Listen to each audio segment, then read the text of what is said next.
Faltando apenas 2 meses para terminar o ano, a professora tinha 30 pontos para distribuir e desses 30 pontos eu precisava tirar 27 pontos. Bom dia, soldados da madrugada! Você está acompanhando comigo os áudios sobre como mudar de fase de maneira apropriada. Nós estamos aprendendo juntos a mudar de fase do jeito certo.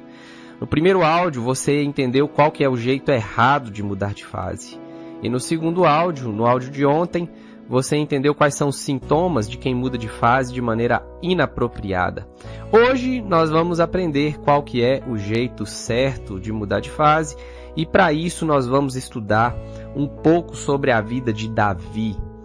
Quem foi Davi e quando ele enfrentou o gigante Golias, nós temos lições preciosíssimas que vão nos ensinar como passar de fase de maneira apropriada, sem deixar nenhuma pendência emocional, sem ficar preso à fase anterior, sem ficar preso emocionalmente à fase anterior e sem ficar vinculado negativamente à fase anterior.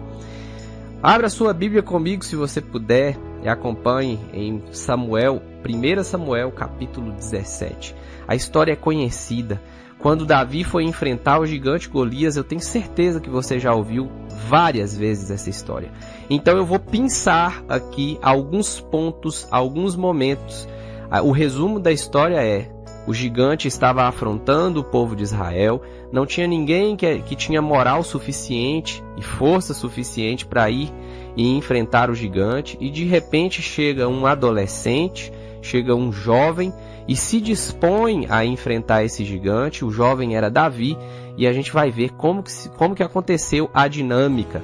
E você sabe que ele não só enfrentou o gigante, como ele cravou uma pedra na testa do gigante, o gigante caiu e com a espada do gigante ele arrancou, decepou, ele tirou a cabeça do gigante e deu a vitória, claro, com a ajuda de Deus, ao povo de Israel. Vamos pensar algumas coisas aqui, alguns comportamentos que Davi teve nessa situação que fazem eu entender que esse é o jeito certo de mudar de fase. A primeira coisa que eu observo em Davi é que ele mirou em uma recompensa. Ele queria conhecer a recompensa. Se você observar, ele vai perguntar 3 vezes qual que seria a recompensa para quem vencesse o gigante. E está lá no verso 25, no verso 27 e no verso 30. O verso 30, por exemplo, diz assim: desviou-se dele para o outro e falou a mesma coisa, e o povo lhe tornou a responder como dantes. Como dantes era, o povo estava dizendo qual que era a recompensa, e a recompensa está escrita lá no verso 27, no verso 25. A quem o matar, o rei o acumulará de grandes riquezas, lhe dará por mulher a filha, e a casa de seu pai isentará de impostos em Israel. Se você quer mudar de forma apropriada de fase, você precisa mirar na recompensa. Você precisa entender qual que é a sua recompensa. E nós já falamos sobre quando a recompensa é baixa, quando a recompensa é pouca, eu rejeito a recompensa. Eu preciso entender que o meu esforço vai valer a pena a recompensa que está sendo proposta. Segundo, não se importa com opiniões alheias. No verso 28 acontece algo interessante. Os irmãos de Davi eram heróis de guerra. Eles estavam lá lutando com o povo de Israel e Davi foi levar comida para seus irmãos e para o chefe de seus irmãos. E olha o que acontece. Eliabe, que era o irmão de Davi, falou com ele o seguinte: ouvindo Eliabe, seu irmão mais velho, falar aqueles homens, acendeu-se-lhe a ira contra Davi e disse: por que desceste aqui? E a quem deixaste aquelas poucas ovelhas no deserto? Bem conheço a tua presunção e a tua maldade. Desceste para ver a peleja. Respondeu Davi: que fiz eu agora? Fiz somente uma pergunta. As pessoas vão querer te humilhar no meio do caminho. Você percebe que a repreensão de Eliabe queria colocar Davi no lugar dele, no lugar de um pastor humilde de ovelhas, mas Davi não se importou com a opinião alheia. Mais do que isso, assume para si a responsabilidade. Verso 32 diz assim: Davi disse a Saul: não desfaleça o coração de ninguém por causa dele, teu servo irá à peleja. Ou seja, Davi bateu no peito e disse: ninguém precisa ficar preocupado, ninguém precisa perder noite do sono, eu tenho a solução para o problema de Israel. Próximo, se apoia nas histórias de vitória do passado. E você, eu tenho plena convicção que, por mais dificuldades que você tenha, você também tem suas histórias de vitória. Versos 34 e 35 diz assim: eu saí após ele e o feri e livrei o cordeiro da sua boca. Levantando-se ele contra mim, agarrei-o pela barba e o feri e o matei. O teu servo matou tanto o leão como o urso. Este incircunciso filisteu será como um deles, porquanto afrontou o Deus vivo dos exércitos. Ou seja, Davi, ele se apoiou nas histórias de vitória que ele tinha no passado. Ele não tinha matado nenhum gigante, mas ele tinha matado já um urso e um leão, defendendo as suas ovelhas. Verso 37, confia no poder de Deus. O verso 37 diz assim: disse mais Davi: o Senhor me livrou das garras do leão e do urso, ele me livrará das mãos deste filisteu. Então disse Saul a Davi: vai-te, e o Senhor seja contigo. Próximo, conhece suas forças pessoais. Aliás, antes disso, rejeita as armas que não são suas. Se você olhar no verso 39, diz assim: Davi cingiu a espada sobre a armadura e experimentou andar, pois jamais havia usado. Então disse Davi a Saul: não posso andar com isto, pois nunca o usei. E Davi tirou aquilo de sobre si. Saul disse: tudo bem, você vai enfrentar o gigante, mas toma aqui a minha armadura, toma aqui a minha espada. As armas de outras pessoas não são as suas armas. Para de querer usar aquilo que deu certo com outras pessoas. Deus tem outras estratégias para usar com você.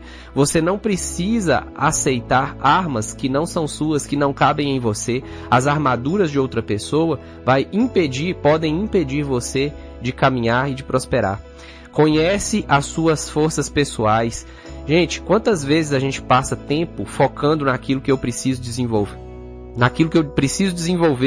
Ao invés de focar tempo naquilo que eu tenho já de forças pessoais. No verso 40 diz assim: tomou o seu cajado na mão, escolheu para si 5 pedras lisas do ribeiro e as pôs no alforje de pastor que trazia, a saber, no surrão, e lançando mão da sua funda, foi-se chegando ao filisteu. A funda era a arma de Davi, a roupa dele era de pastor, não era de guerreiro. Ele sabia quais eram seus pontos fortes, e você precisa também saber quais são seus pontos fortes se você quer passar de fase de maneira apropriada. Não corre do problema, mas enfrenta o problema de frente. Na verdade, quem sabe suas forças pessoais corre para o problema. E o verso 48 diz: sucedeu que, dispondo-se o filisteu a encontrar-se com Davi, este se apressou e, deixando as suas fileiras, correu de encontro ao filisteu. Quantas vezes você tem corrido de enfrentar seus problemas? Quantas vezes você tem fugido de enfrentar seus problemas? Não é assim que passa de fase. Se você quer passar de fase de maneira apropriada, você precisa enfrentar seus problemas de maneira apropriada e de frente, e correr na direção dos seus problemas. Usa os recursos que tem. Verso 51. Pelo que correu Davi e, lançando-se sobre o filisteu, tomou-lhe a espada e, desembainhando-a, o matou, cortando-lhe a cabeça. Vendo os filisteus que era morto o seu herói, fugiram. Davi não tinha uma espada e ele precisava matar o gigante. Mas Davi não ficou desesperado quando ele precisava usar os recursos que estavam à sua disposição, porque ele encontrou o recurso no próprio gigante. Depois que o gigante tombou, a espada do gigante foi servida a Davi como recurso para finalizar ali o serviço que ele tinha feito. Por fim, honra a sua origem. Se você quer passar de fase de maneira apropriada, você precisa honrar a sua origem. No verso 58 diz o seguinte: então Saul lhe perguntou: de quem és filho, jovem? Respondeu Davi: filho de teu servo Jessé, belemita. Você tem honrado as pessoas que estão colocando você na fase em que você se encontra?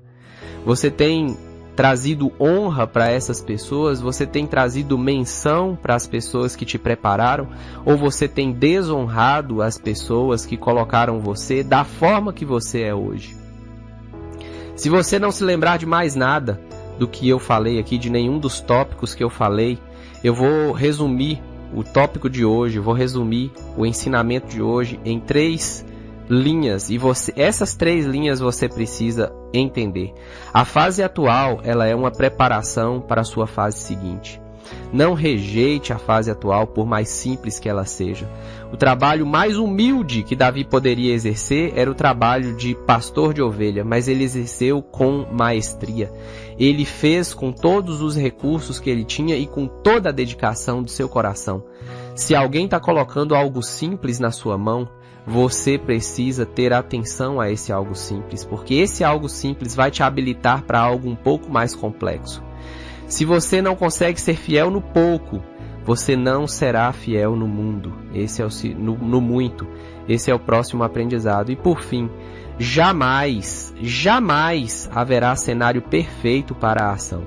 A perfeição é inimiga da próxima fase. Você precisa estar em ação com os recursos que você tem hoje. E você precisa ser a sua melhor versão com os recursos que você tem hoje, se você quer passar de fase de maneira apropriada. Que Deus abençoe sua vida.